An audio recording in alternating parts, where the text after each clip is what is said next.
and I want to particularly thank Senator Olympia Snowe for both the political courage and the seriousness of purpose that she's demonstrated throughout this process. Before today, Senator Olympia Snowe was kind of sort of Beltway famous as the only Republican willing to consider voting for health reform. Today, when she announced she would, in fact, cast the first and only Republican vote for reform, according to an account in the New York Times, Senator Snowe, quote, silenced the packed committee room and riveted colleagues on both sides. And that is when she became famous, getting a very flattering political presidential shout-out and landing 2 spots on the top 10 Google Trends list, where she was briefly #1, even beating out the NFL power rankings. But most importantly, she got a metaphorical seat at the negotiating table.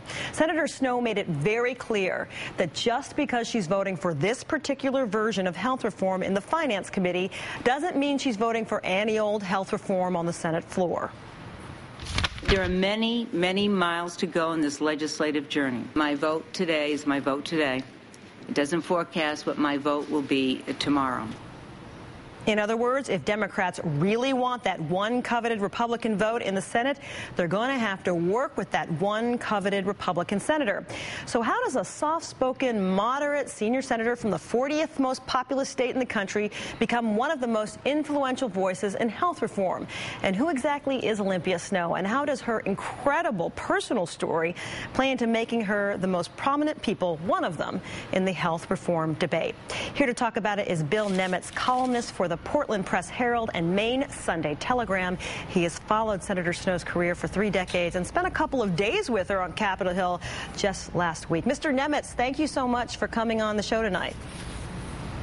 Nice to be here, Allison. Olympia Snowe has a very interesting personal story that might inform us about the way she behaves as a senator. Can you fill us in on her upbringing? Well, she was born in Augusta and was orphaned at a fairly young age 9, and was then raised by an aunt and uncle in a mill town in central Maine. So she's certainly not a woman of privilege, and she grew up in a very tightly knit Greek Orthodox community in Auburn, Maine, and you know, comes from very genuine roots. Later in her life, when she was in her 20s, her husband was a state legislator. He was killed tragically in a car accident, and it was that vacant seat which Olympia Snowe filled after her husband's death that launched her political career. So she's known her share of tragedy. Does her vote today give us any indication on how she may vote on the final bill, or whether she would at least side with Democrats in favor of cloture? Her vote today, I think, is just what she said it is. She's been very close to the vest about how she's going to go on these things, and even up until late last week was not tipping her hand on this vote. So I think when she says she's going to take this one day at a time, one vote at a time, she's to be taken at her word on that. There's a lot that's going to happen between now and then. Will her vote have any influence on her fellow senator from Maine, Susan Collins?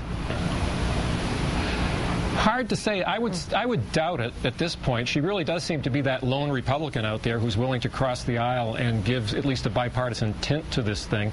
I suppose if other Democrats started to break ranks, I would certainly expect Susan Collins to be among them, but certainly there's no indication of that right now. So I think this is a solo flight for Olympia Snowe. We mentioned that you spent a couple of days with her on Capitol Hill last week. How intense was the pressure on her from all the outside sources, Democrats, Republicans, even the White House? She tends at times like this to shield herself from all of that by becoming completely, and I mean completely, immersed in the data, the reports. For example, last week, the CBO report. She really has a tendency to lose herself in information, and I think she does that for 2 reasons. One, of course, is to inform herself and to probably be one of the better informed senators at the table when these things come to committee vote, and also to give her some kind of respite or shelter, if you will, from a lot of the political winds that are flying around her. What most surprised you about your time with her before this very important vote?